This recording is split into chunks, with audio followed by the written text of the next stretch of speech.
But sometimes people just start driving you down. They'll start digging this arm underneath here, trying to push you up to where you go into this reverse sit position. All right, so this is reverse case katami. We call it reverse sit.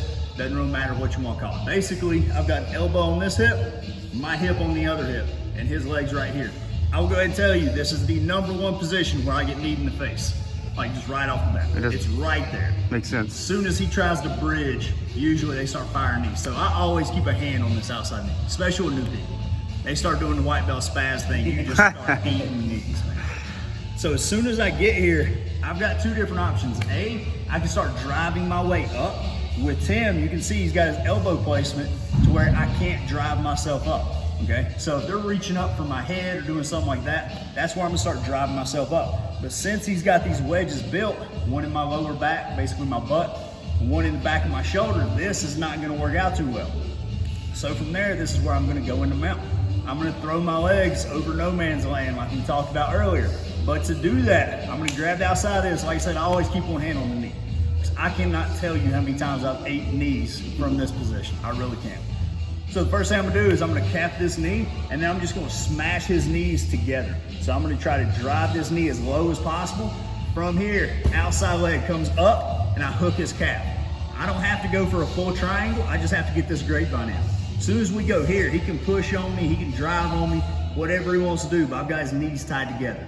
All right, so from right here, first thing I have to do is get this arm out of my way. I can't turn because he's blocking off my arm here, right?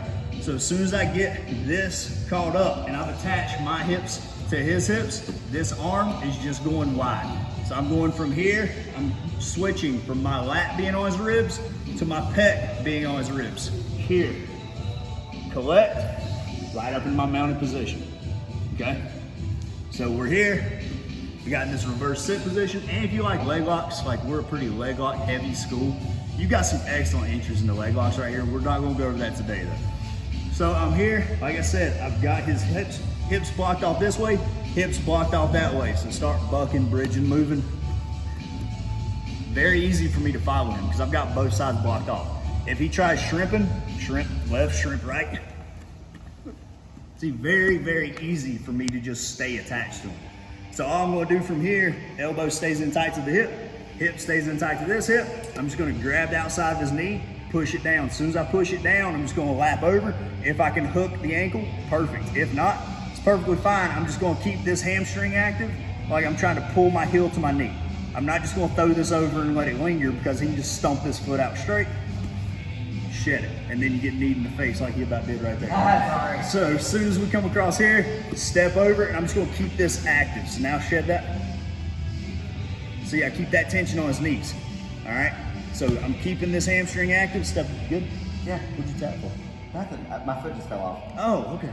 No, I thought like, okay. Right. So anyways, as soon as I get this, you can see like he dropped his knee line down. That's pretty common.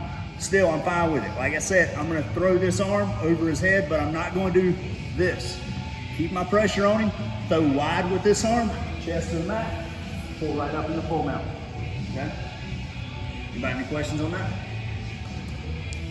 Everybody good? Remember, cover the inside knee, peel it down, then just big step over. If you can't hook the ankle, maybe your legs are short, maybe your opponent's thighs are big, whatever, just keep that top hamstring active and pull his knees together until you can just swim your way into full mount, all right? All right, let's try it out, 1, 2.